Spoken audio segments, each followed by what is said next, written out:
So hello guys, good afternoon, good evening, good morning to all people who will gonna watch this video. But sasagutin ko yung tanong dito. May nag-comment kasi dito sa old videos ko before nag-post kasi ako sa Facebook and then may nag-comment doon nagtanong. So ito yung tanong niya. This is about the how I passed my A1 German exam kasi kagaya ko rin before, marami akong pinagtanungan kasi paano na ipasa, anong ginawa mo, ganito, saan ka nag-aral, anong ginawa mo. Basta lahat ng tips, tinanong ko na din noon. So, I feel you. So, di ba, nakarelate ako dyan. So, di ba, ang tanong niya, ano ang mga ginawa nyo sa pagre-review para sa exam?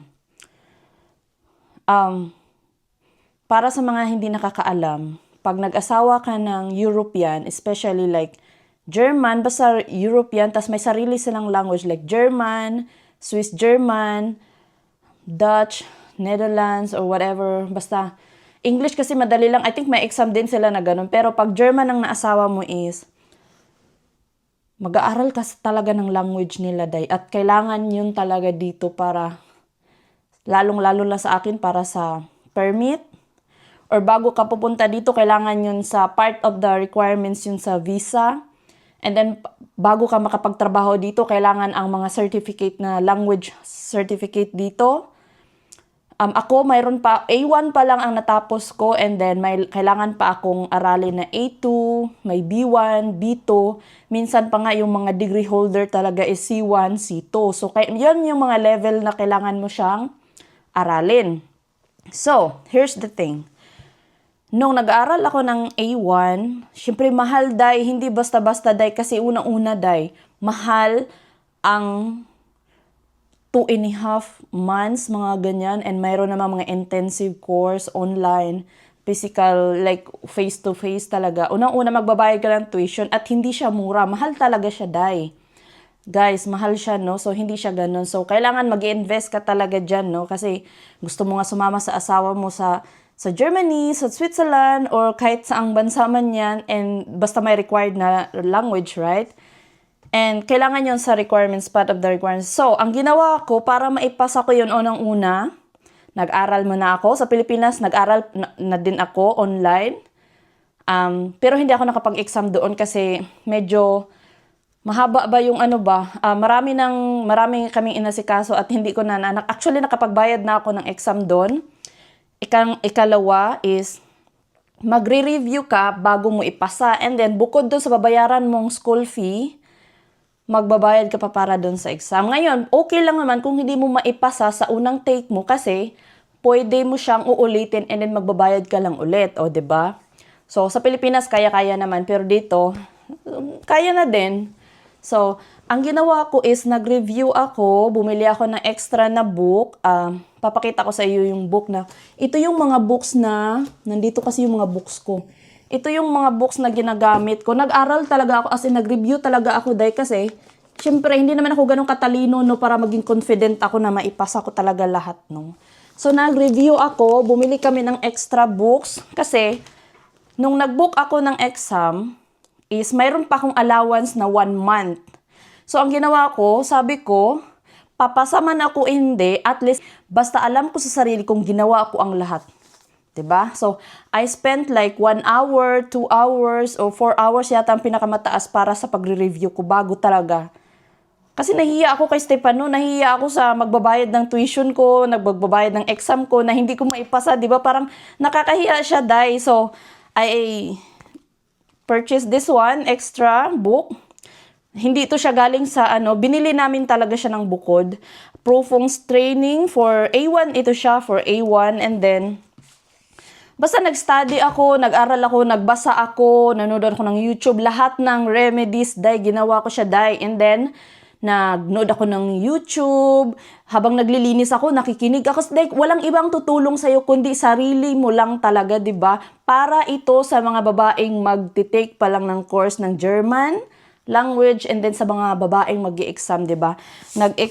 Schreiben, kasi kailangan mong ipasa yung schreiben, listen, hören, und sprechen. I-memorize mo yan or dapat may idea ka kung ano ang mangyayari, ano ang dapat isagot mo, ano dapat ang sasabihin mo, dapat ganun, di ba? So, I purchased this one, schreiben, para talagang tinraining ko yung sarili ko para sa pagsusulat.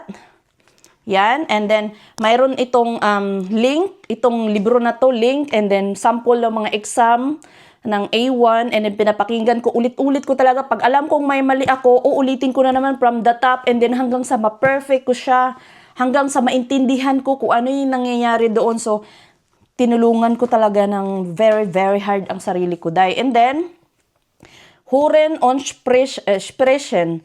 Hören, listening, and then sprechen is to speak. So, yan, binukod ko yan in order talaga namin online yan. Ito, galing to sa school. Pag nag-avail ka sa course, may kasamang book na kasi yung package na yun. And galing to sa Pilipinas, itong dalawang book na to.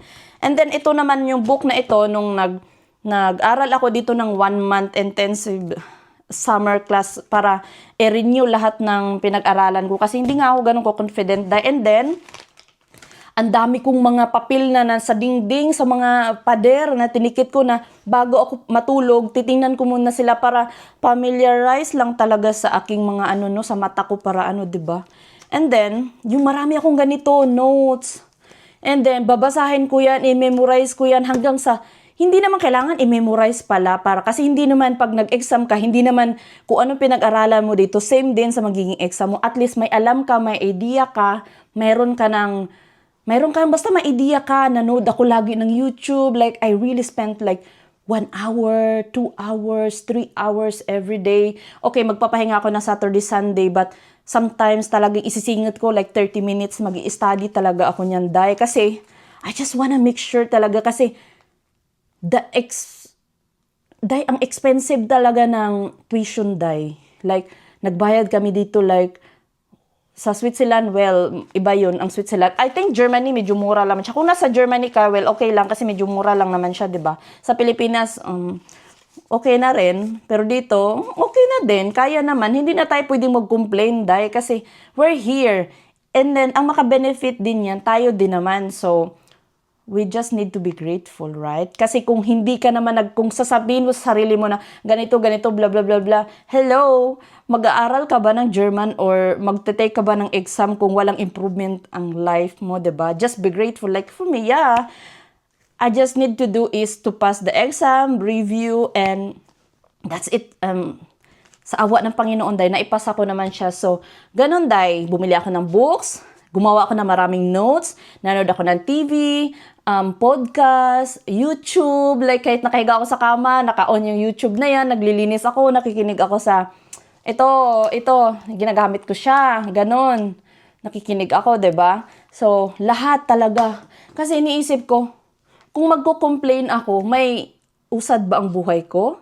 Kung magagalit ako, bakit nag-asawa ako ng German, kaya nag-aral ako kasi ang hirap, dahil, hindi basta-basta, dahil, mahirap talaga yung German, dahil language, no? Kailangan mo talagang tiisin, kasi it's a privilege to be here, right? It's like, hello, come on. So, there's many people are dreaming to come here, but they cannot because they cannot afford, and they don't know what way, diba? So ganun yung ginawa ko. So, sa panahon ngayon, maraming paraan kung gusto. TV, cellphone, kung ano ka sa cellphone mo, gawin mong may kabuluhan yan, manood ka ng YouTube. Kasi, we are very high-tech now. There are so many gadgets, YouTube and everything. Books! You need to read the books. And the only thing you need to do is to understand kung anong mangyayari, anong step by step, 'di ba? Hindi mo kailangan i-memorize, basta alam mo na ganon yung tanong, ganon yung sagot, at naintindihan mo. So for me to understand that, the best idea is to listening talaga. Kahit nagja-jogging ako na nakikinig ako. Basta ganon, and then review. As in, dahil sumakit yung ulo ko, but it's all worth it naman. So, ayun lang. Sana nakatulong sa tanong nyo. At pasa ka na or hindi ka pa nakapasa. Kung nakapasa ka na, congrats. At hindi ka pa nakapasa at magte-take ka pala ng exam, good luck. Kayang-kaya mo yan. kaya nga ng iba, kaya mo rin yan, 'di ba? So, ayun lang. Thank you.